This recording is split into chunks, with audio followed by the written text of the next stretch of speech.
Welcome back. Today is subscribers' comments. I love the comments, as I've said before.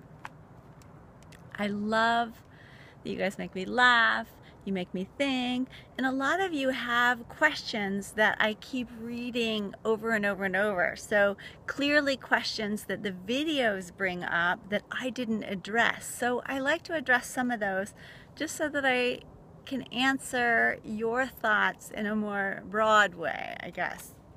So if you've asked the question, I know there are others out there that are thinking the same thing.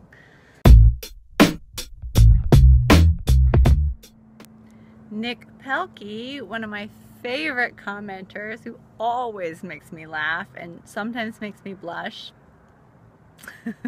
suggested a new title for Chicks and Bricks, the video where Turbo and I were putting in a brick little patio for the pizza oven. And his new title is Getting Dirty and Hammered with Fresh Pea and Her Busy Bird, a brick story. Which, hilarious, Nick, thank you. And Jesse, and I believe it's Sisolak, but I wrote it so sloppy I can't read my own writing. Sisolak, who has put his own picture next to his name. And I love this so much. There's so much filter with YouTube that we can hide behind an avatar and a fake name, and there's no connection to who we really are. So when people choose to put their picture up and their name, I really admire that. I think that's really courageous and beautiful. And I think a little transparency is what is missing from YouTube. So I appreciate that, Jesse. And Chris Fempaz also seconded this sentiment. And Jesse writes, I prefer my rice a bit more sticky. Should I rinse it off less? I really love rice. It must be my Puerto Rican roots. It must be my Puerto Rican roots too, Jesse, because I love rice. No, you don't rinse it off less. The rice, the glutinous qualities of rice depends on the variety. So when I cooked basmati in the video, basmati can be a very dry, fluffy, separate rice. It is not the kind of rice you want to eat with, say, a curry, because it won't hold up with chopsticks. It won't hold up in a sauce. It makes a fantastic fried rice, but it's not a glutinous rice. So if you're interested in chewy rices, try Japanese sushi rice, Japanese short grain rice. Glutinous rice is really, really chewy, but you need to handle it differently. You need to cook it a little bit differently, and I will eventually address that in a video because I love sticky rice. The purple and black rices, sometimes called forbidden rices, are more glutinous, as is jasmine, Thai jasmine rice, which is also a really fragrant rice, but a lot stickier than basmati. Mr. Sargemeister writes, love the video. Thanks. Can't help but feeling a little ashamed with my use of the rice cooker. And he goes on.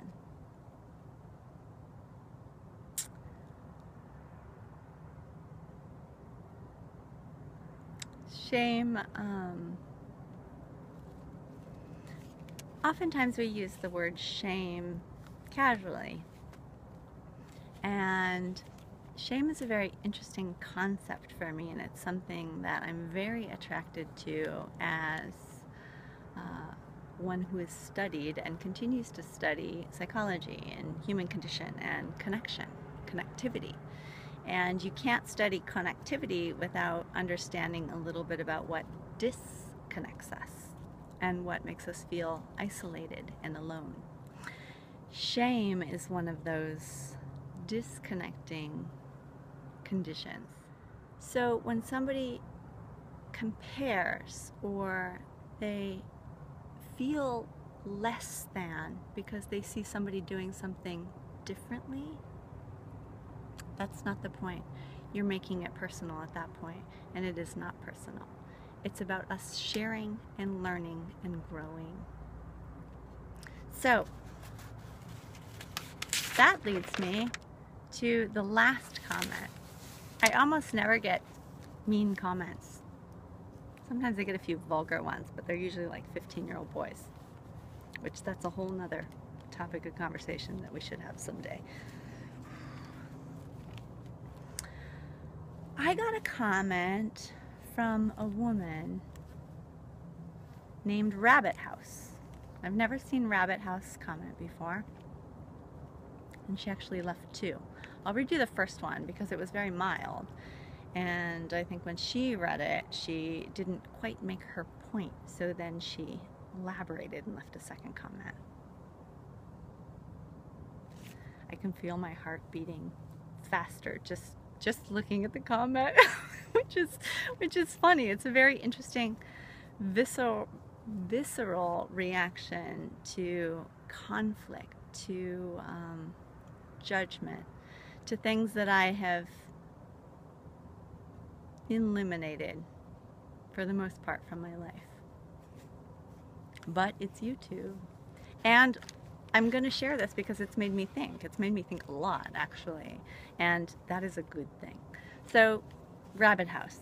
So, am I alone when I say this is the most, to put it nicely?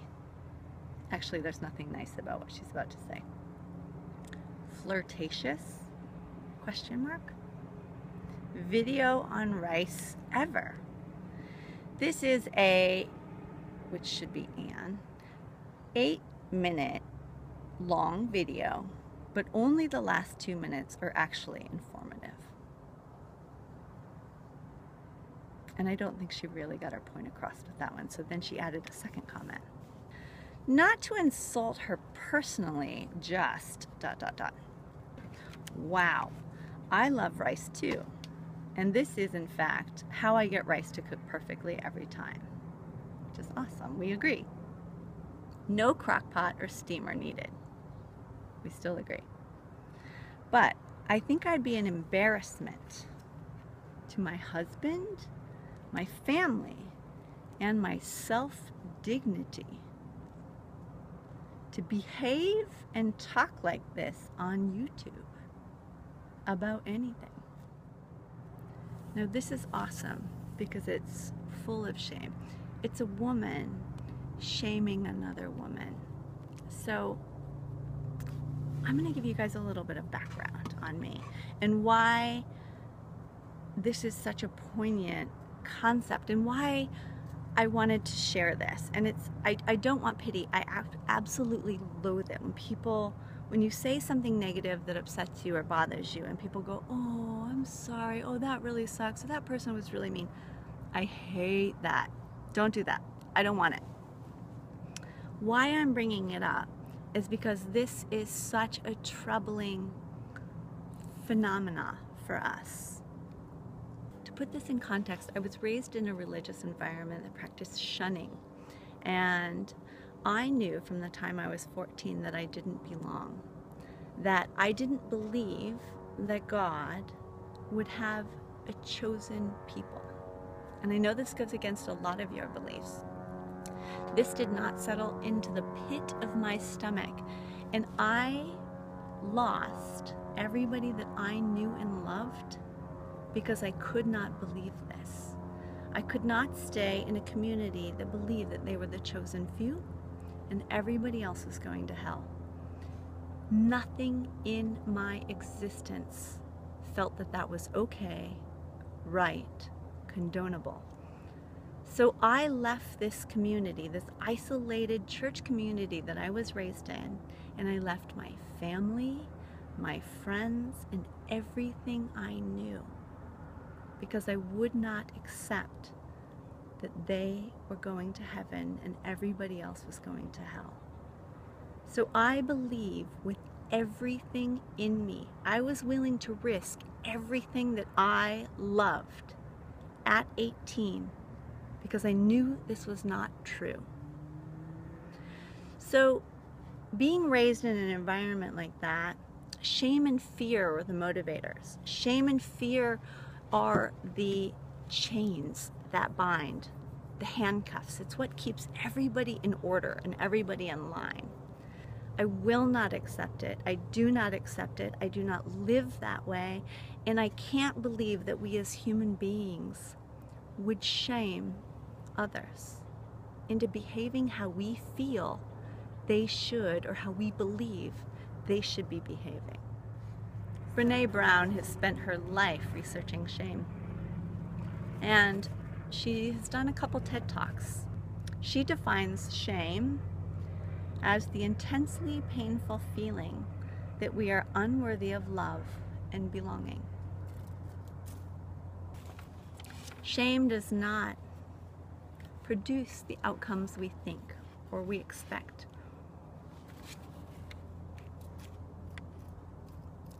It makes us feel isolated and disconnected. Brené had a conversation with Oprah on shame, where she said, "The secret creates the shame. You end up feeling like a bad person, but it's the shame that damages your life. The act itself is something you can get over. It's the shame that you carry with it that will unravel you, that causes all of the destruction." We create an environment where we feed shame with our secrecy, our silence, and our judgment. And we feed it, and we feed it. Shame is lethal and deadly, and we swim in it, she says. People will not talk about it. And what she's found in her research is the more you don't want to talk about it, the more you have it. If shame needs 3 things to grow, it needs secrecy, silence, and judgment. The way to eliminate shame is through empathy. Shame cannot survive empathy. You call a friend after a particularly shameful event that you've experienced, and you share that, and it is received by the other with empathy, non-judgment, the shame disappears. So, with that being said, being empathetic, non-judgment, listening to our friends, to those around us, creates a very different reality than shaming, blaming, and judging. So back to the comment.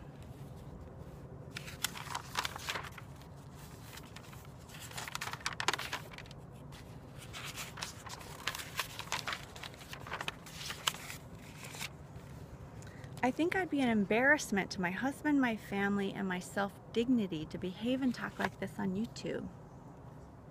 That's very true, Rabbit House, you would. Because it's not who you are. So to shame and judge somebody for being different than you are, for not behaving how you think they should behave, is kind of missing the point. And in response to the rice video, Autobahn No Limit writes, "It's how I cook my rice. Many need to get back in the kitchen, minus the microwave. LOL. Shalom." Tony, I could not agree with you more. If I came out and said, ditch your microwave, get back in the kitchen, I think a lot of you would put up a resistance. So I'm not going to say it. I'm going to let Tony say it. I hope that this video addressed some of your questions. Thank you, Rabbit House, for making me think. I read your comment when we were on vacation, and I thought about it all of the way home. It's very damaging to judge others. And generally, the people that judge others are the ones that judge themselves. And to judge ourselves creates shame. So when we interact with others, what is it that we ultimately want to achieve? Judgment, shame, disconnection, isolation, secrecy? Or do we want to connect, support, grow in our empathy, grow in our connection, grow in our understanding of each other, of our differences, of our similarities. I choose the latter, and it is a choice. It's up to you. So with that, I hope that you choose love. I hope that you choose connection. I hope that you choose to question and find your own authentic voice. Thank you for being here, and I'll see you next time.